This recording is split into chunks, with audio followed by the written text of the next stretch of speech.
সোমবারই চালু হয়েছে বহু প্রতীক্ষিত বাইপাসের একটা অংশ। রায়গঞ্জের রূপাহার থেকে বারোদুয়ারি পর্যন্ত বাইপাসের একটা অংশ খুলে দেওয়া হয়েছে পূর্ণাঙ্গ রূপে। মঙ্গলবার বহু গাড়ি যাতায়াত শুরু করেছে এই পথেই, যার জেরে স্বাভাবিকভাবে খুশি এই পথ দিয়ে যাতায়াতকারী সাধারণ মানুষ। প্রসঙ্গত, দীর্ঘ বছর থেকে রায়গঞ্জ শহরের উপর দিয়ে বিস্তৃত ছিল 34 নম্বর জাতীয় সড়ক। জনসংখ্যা এবং যানবাহন বৃদ্ধির সাথে সাথে রাস্তা প্রসারিত করার প্রয়োজনীয়তা দেখা দেয়। কিন্তু এই 34 নম্বর জাতীয় সড়কের একদিকে কুলিক পক্ষী নিবাস, অন্যদিকে 10-এর রাজ্য সড়কের মাঝ বরাবর গিয়েছে এই জাতীয় সড়ক। প্রিয়রঞ্জন দাসমুন্সী সাংসদ থাকাকালীন তার প্ল্যানিং হয়েছিল। চেম্বার অব কমার্স সহ সবাইকে একসঙ্গে নিয়ে বসে আলোচনাও করা হয়। বৈঠকে যে প্রস্তাব উঠে আসে তা হলো কুলিক পক্ষী নিবাসকে বাঁচাতে হবে।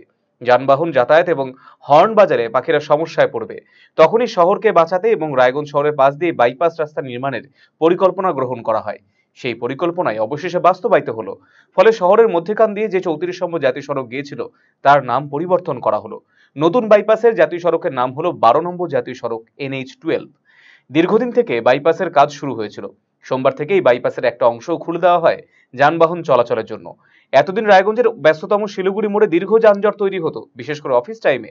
পাশেই ছিল স্কুল, ফলে মাঝে মধ্যেই ঘটেছে দুর্ঘটনা, মৃত্যুর মতো ঘটনা ঘটেছে এখানে।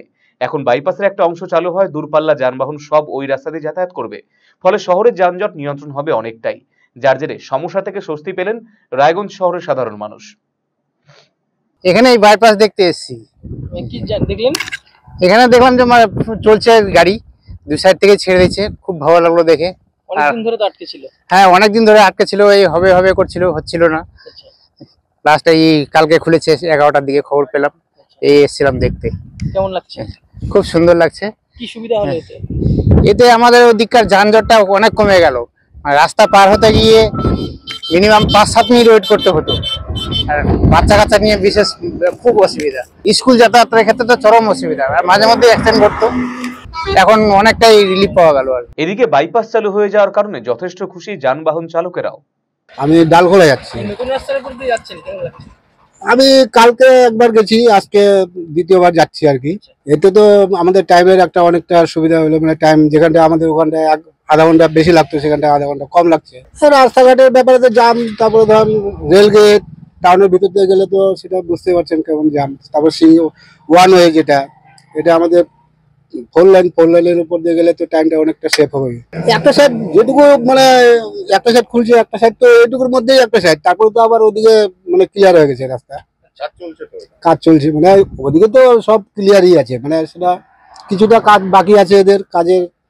এখন মানে রাস্তা খোলাতে তো আমরা অনেকটা খুশি, যারা মোট কথা গাড়ি চালায় আর কি, তাদের পক্ষে খুবই সুবিধা। বাইপাসের আরেকটি অংশ চালু হতে আরো বেশ কিছুদিন সময় লাগবে বলে সূত্রের খবর। দীর্ঘ প্রতীক্ষার অবসান, অবশেষে খুলে দেওয়া হলো রায়গঞ্জ বাইপাস। রায়গঞ্জ বাইপাসের একটি লেন দিয়ে আপাতত যান চলাচল শুরু হয়েছে, যার জেরে শহরের যানজট কিছুটা হলেও কমবে এমনটাই মনে করছে সাধারণ মানুষ। রায়গঞ্জ থেকে দিবাকর সাহা, RCTV সংবাদ।